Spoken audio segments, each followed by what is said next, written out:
लम्हों की कहानियाँ।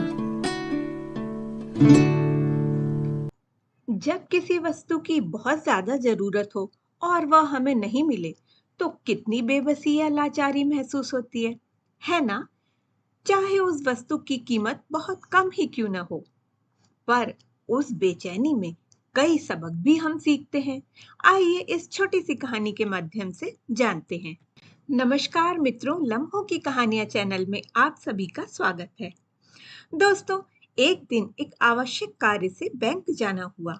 गाड़ी से उतरकर बाकी सारे पेपर्स के साथ पेन भी याद करके रख लिया। गर्व से सोच भी रहा था कि मैं तो हमेशा याद से पेन रख ही लेता हूँ, ताकि किसी भी ऑफिस में किसी से पेन न मांगना पड़े। और वो 5 रुपए वाला पेन जो हर ऑफिस में धागे से बंधा रहता है, वो मुझे यूज करना अच्छा नहीं लगता। और लोग उसी पेन के लिए लाइन लगाए खड़े रहते हैं। जाने लोग अपना पेन क्यों नहीं लेके आते। बैंक में थोड़ी देर में भोजन अवकाश होने वाला था। इंक्वायरी टेबल पर एक महिला थी। मैंने उनसे बात करके सारी जानकारी ले ली और अपना पेन निकालकर फॉर्म भरा और तुरंत ही काउंटर पर पहुंच गया जहां फॉर्म जमा करना था।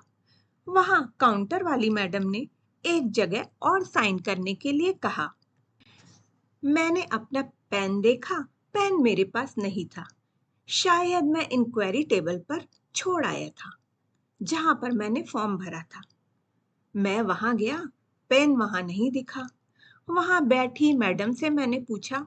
उन्होंने अनभिज्ञता जताते हुए मुस्कुरा के नहीं में सिर हिला दिया। फिर मैंने टेबल पर, फर्श पर इधर उधर देखा, पर पेन कहीं नहीं दिखा। तो मैं थोड़ा बेचैन हो गया। फिर सोचा, बैंक में तो बहुत से लोग हैं, शायद किसी ने फॉर्म भरने के लिए ले लिया होगा। कुछ देर रुक जाता हूँ। 1-2 मिनट रुक कर मैंने देखा कि कहीं काउंटर वाली मैडम चली न जाए। लंच के लिए थोड़ी ही देर बाकी थी। लंच हो गया तो फिर आधा पौन घंटा और रुकना पड़ेगा। यही सोचकर मैं फिर से पेन ढूंढने लगा। साथ ही सोचने लगा, कितना खराब जमाना आ गया है। लोग एक पेन तक नहीं छोड़ते। 1 मिनट में पेन गायब। अब मैं वहां खड़े लोगों के हाथों में और जेब में मेरा पेन देखने लगा।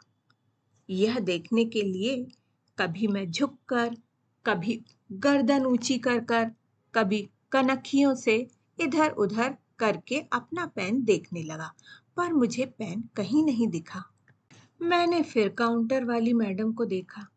मैडम कहीं चली न जाए, यही सोचकर अनमने मन से बैंक का धागे से बंधा हुआ 5 रुपए वाला पेन लेकर मैंने साइन कर दिए और फॉर्म काउंटर पर जमा कर दिया। और फिर अपना पेन खोने से दुखी होते हुए मैं बैंक से बाहर आ गया। गाड़ी की चाबी मैंने हाथ में ली। गाड़ी की चाबी हाथ में लेने के बाद अचानक ही मेरा हाथ पैंट की पीछे वाली जेब में गया। वहां मुझे अपना मिल गया। मेरी आंखों में चमक आ गई। मैं बहुत खुश हो गया। पर अगले ही पल स्वयं पर हंसी भी आई और इतने सारे अनजाने आदमियों पर अनजाने ही शक करने पर शर्मिंदगी भी महसूस हुई। सच में आजकल हमारे आसपास का वातावरण ही ऐसा हो गया है कि छोटी सी घटना होने पर पहले मन में नेगेटिव विचार ही आते हैं और हम तुरंत ही किसी पर भी शक कर लेते हैं और अपनी प्रतिक्रिया भी तुरंत ही दे देते हैं। अपना मन मैला कर लेते हैं, वो अलग। दोस्तों, उस दिन मैंने 2 बातें सीखी। पहली ये कि सही समय पर मिली सही वस्तु बहुत कीमती होती है, चाहे उसका वास्तविक मूल्य कितना ही कम क्यों न हो। जैसे वह 5 रुपए वाला पेन। इसलिए किसी को भी तुच्छ या कम नहीं समझना चाहिए, चाहे वह कोई व्यक्ति हो या वस्तु। दूसरी ये कि अधिकांश लोग गलत नहीं होते हैं। समाज के बारे में या लोगों के बारे में गलत धारणा बनाने से पहले हमें सही या गलत की अच्छे से जांच जरूर कर लेना चाहिए। दोस्तों, कहानी के बारे में अपने विचार कमेंट बॉक्स में लिखें और प्लीज मेरे चैनल को लाइक, शेयर और सब्सक्राइब करें। धन्यवाद मित्रों।